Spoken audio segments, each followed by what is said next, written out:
کیا الکحل والے پرفیوم لگا کر نماز ادا کر سکتے ہیں کہ نہیں؟ دیکھیں، الکحل پہلی بات ہے کہ ہاں کر سکتے ہیں، اور اس سے نماز پہ کوئی فرق نہیں پڑے گا۔ اور اجازت کیوں دے رہے ہیں کہ ویسے تو الکحل شراب کی ہی ایک قسم ہوتی ہے، اس سے کشید کر کے اس کو تیار کیا جاتا ہے ایک پروسیس کے بعد، لیکن قرآن یا حدیث میں براہ راست الکحل کو منع نہیں کیا گیا، خمر کو منع کیا گیا۔ اس کا مطلب ہے کہ ہم نے خمر پر قیاس کر کے الکحل کو منع کیا، تو یہ ایک اجتہادی مسئلہ ہوا، یعنی فقہا نے اپنے رائے سے بعض چیزوں کو منع کرتے ہیں قیاس کرنے کے بعد۔ پھر ایک چیز لفظ ہوتا ہے عموم بلوہ،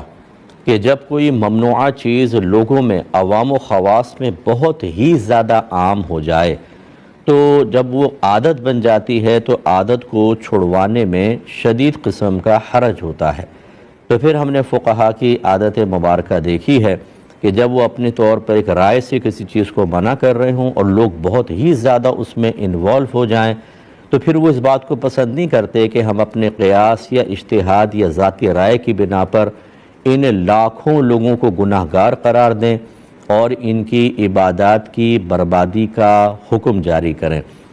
تو اب کیا کریں گے؟ تو وہ اپنی رائے کو واپس لے لیتے ہیں اور اس چیز کے جواز کی اجازت دے دیتے ہیں۔ الکحل میں یہ مسئلہ ہوا، اسپرٹ بھی اسی کی شکل ہے۔ میرے آقا نعمت امام اہل سنت نے فتاوی رضویہ میں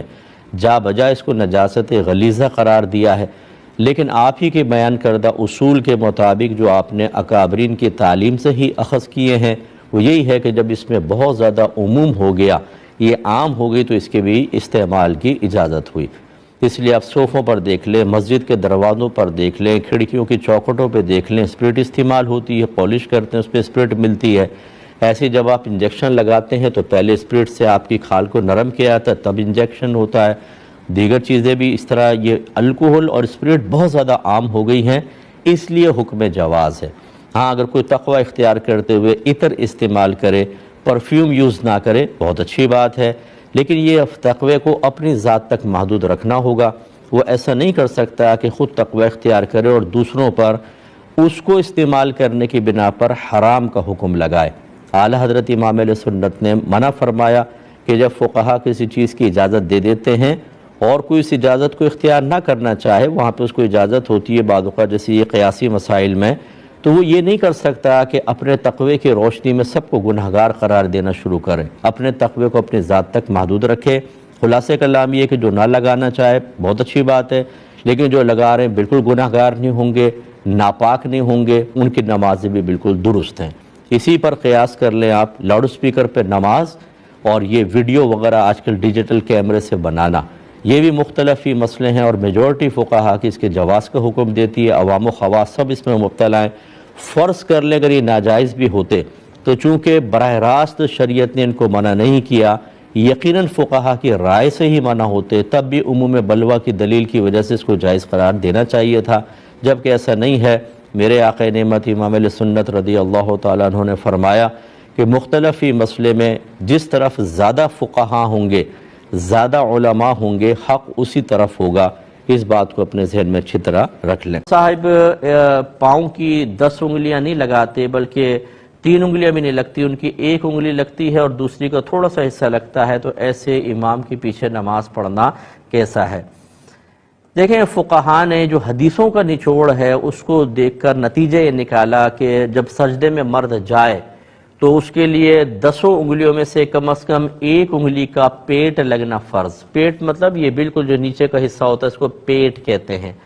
اور دونوں پیروں کی 3 انگلیوں کا پیٹ لگنا واجب، اور 10 انگلیوں کا پیٹ لگنا سنت کریمہ ہے، کیونکہ نبی کریم صلی اللہ علیہ وسلم جب سجدے میں جاتے صحابہ کہتے ہیں آپ 10 انگلیاں موڑ لیا کرتے تھے، تو اس لیے یہ حکم بیان فرمایا، اور اس میں دوام تھا، استمرار تھا۔ اور نبی کریم نے حدیث میں فرمایا کہ اللہ نے مجھے 7 ہڈیوں پہ سجدہ کرنے کا حکم دیا۔ ان سب کو ملا کر یہ نتیجہ نکلا ہے۔ لیکن بہرحال اگر ایک امام صاحب اس طرح کر رہے ہیں تو ان کو پیار محبت سے آپ کمیٹی کو کہیں یا امام صاحب کو لکھ کر دے کہ بھئی مسئلہ یہ ہے،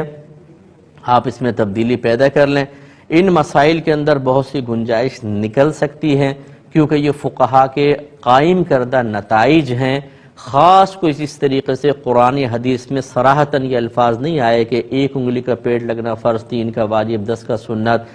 یہ الفاظ آئے نہیں، لیکن نتائج یہ ضرور ہیں۔ تو ان نتائج کو بنیاد بنا کر اس میں اختلاف ہو سکتا ہے، کچھ کوئی قول کہتا ہے، کوئی قول کہتا ہے، گنجائش نکلتی ہیں ان چیزوں کے اندر، لیکن بہرحال امام صاحب جو مسئلہ ہے جو فقہا نے لکھا، جو میں نے آپ کو عرض کیا، ہم بھی اسی پر مسئلے پر عامل ہیں، لیکن دوسری جانب کا بھی ہمیں خیال رکھنا چاہیے۔ ایک امام ہیں، اگر وہ عرصہ دراز سے نماز پڑھا رہے ہیں اور ان کی انگلیوں کے مسائل ہیں، ہو سکتا ہے ان کے ساتھ کچھ صحیح شرعی عذر ہو، انگلی مڑتی نہیں ہے، بعضوں کی پین کرتی ہیں، بعضوں کا وزن زیادہ ہوتا ہے، انگلی موڑ نہیں پاتے، تو ان کے لیے شرعی عذر بنتا ہے۔ فوری طور پہ حکم لگا دینا کہ اس امام کے پیچھے نماز نہیں ہوگی، فتنہ فساد کا ماحول بن جانا قطعاً غیر مناسب ہے۔ کمیٹی کو گزارش کر دیں، بھئی یہ مسئلہ ہے، کمیٹی ان کو خود کہہ دے گی اور نماز جاری رکھی جائے۔